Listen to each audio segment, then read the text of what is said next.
Bible അനുസരിച്ച് മറ്റുള്ളവരെ വെറുക്കുന്നത് എങ്ങനെ ഒഴിവാക്കാം? വെറുപ്പല്ല, സ്നേഹമാണ് നമ്മുടെ പ്രവൃത്തികളെ നയിക്കേണ്ടതെന്ന് ബൈബിൾ നമ്മെ പഠിപ്പിക്കുന്നു. നിന്നെപ്പോലെ നിന്റെ അയൽക്കാരനെയും സ്നേഹിക്കുക എന്ന് യേശു ഇത് ഊന്നിപ്പറഞ്ഞു. വെറുപ്പ് മറ്റുള്ളവരെ ദ്രോഹിക്കുക മാത്രമല്ല, നമ്മുടെ ഹൃദയങ്ങളെ ദുഷിപ്പിക്കുകയും ചെയ്യുന്നു. വെറുപ്പിനെ മറികടക്കാൻ നമ്മൾ സ്നേഹത്തോടെ ആരംഭിക്കണം. എല്ലാ ക്രിസ്തീയ ജീവിതത്തിന്റെയും അടിസ്ഥാനം ഓരോ വ്യക്തിയും ദൈവത്തിന്റെ പ്രതിച്ഛായയിലാണ് സൃഷ്ടിക്കപ്പെട്ടിരിക്കുന്നത്. ഉൽപ്പത്തി 1:27. അതായത് നമ്മുടെ വ്യത്യാസങ്ങൾ പരിഗണിക്കാതെ മറ്റുള്ളവരോട് ബഹുമാനത്തോടും മാന്യതയോടും കൂടി പെരുമാറാൻ നാം വിളിക്കപ്പെട്ടിരിക്കുന്നു. ബൈബിൾ ക്ഷമയെ പ്രോത്സാഹിപ്പിക്കുന്നു. തന്നെ ക്രൂശിച്ചവരോട് പോലും യേശു ക്ഷമിച്ചു.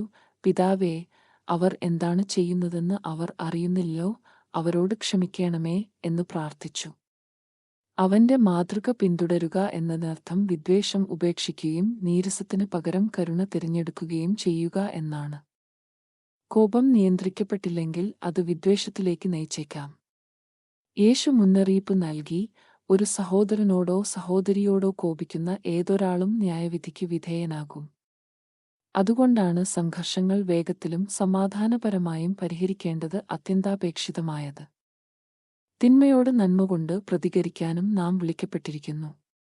റോമർ 12:21 പറയുന്നു, തിന്മയോട് തോൽക്കരുത്, നന്മയാൽ തിന്മയെ ജയിക്കുക. നിങ്ങളെ വേദനിപ്പിക്കുന്നവരോട് പോലും കൈപ്പോടെ പ്രതികരിക്കുന്നതിനു പകരം ദയ, പ്രാർത്ഥന, അനുകമ്പ എന്നിവയാൽ പ്രതികരിക്കുക.